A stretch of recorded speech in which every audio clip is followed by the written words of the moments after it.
નમસ્કાર દર્શક મિત્રો, અભિપ્રાય ન્યૂઝમાં તમારું સ્વાગત છે। ભરૂચના નર્મદા ગાર્ડનમાં 31મી ઉજવણીને લઈને હવે વિવાદ ઊભો થયો છે। પ્રજાના ટેક્સના નાણાંથી બનેલા નર્મદા પાર્કનો ઉપયોગ પાર્ટી પ્લોટ તરીકે કરાતો હોવાના આક્ષેપ સાથે આરટીઆઈ એક્ટિવિસ્ટ દ્વારા જિલ્લા કલેક્ટરને આવેદનપત્ર આપવામાં આવ્યું છે।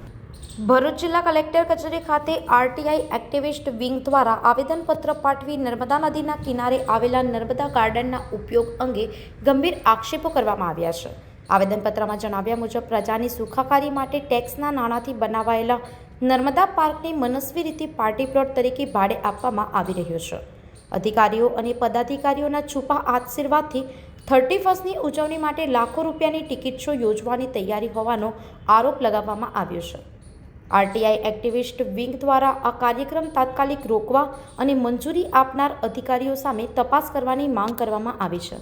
જાડેશ્વર નર્મદા પાર્ક ખાતે જે ગાર્ડન નર્મદા પાર્ક આવેલો છે ત્યાં થોડા દિવસ પહેલા એક લગ્ન થયેલા હતા અને 31મી પાર્ટી ત્યાં થવાની છે। તે સંદર્ભે એ નર્મદા પાર્ક જે ગાર્ડન છે ત્યાં લોકોની અવરજવર ને લોકોને ફરવા માટેનું સ્થળ છે।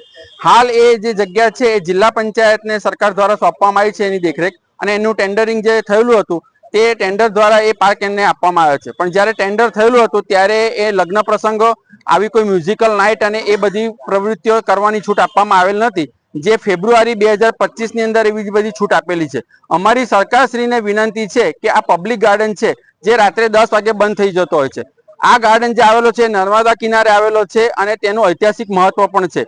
તો આવી બધી પ્રવૃત્તિઓ જો ત્યાં થશે તો એ સરકાર માટે યોગ્ય નથી અને લોકો માટે પણ યોગ્ય નથી। સરકાર કરોડો રૂપિયાનો ખર્ચો કરીને ગાર્ડન બનાવે છે અને જો આવી ઇવેન્ટ માટે જ આપવું હોય તો જ્યારે એનું ટેન્ડરિંગ થતું હોય ત્યારે એ ટેન્ડર પ્રક્રિયા વખતે જ આ બધી વસ્તુ ક્લિયર કરવી જોઈએ। આ અધ વચ્ચેથી જે ટેન્ડરો ફેરવીને આ બધી પ્રવૃત્તિઓની છૂટ આપી છે એ ખરેખર ખોટી છે। સરકાર કરોડો રૂપિયા ખર્ચી રહી છે, આવનાર સમયની અંદર બીજા બધા પણ આ રીતના પાર્ટી પ્લોટો એ લોકો ડેવલપ કરવાના, ગાર્ડન ડેવલપ કરવાના છે, તો એ બધા ગાર્ડનો પણ શું સરકાર પૈસા ખર્ચીને લોકોને પ્રાઇવેટ પાર્ટીઓને આપી દેશે?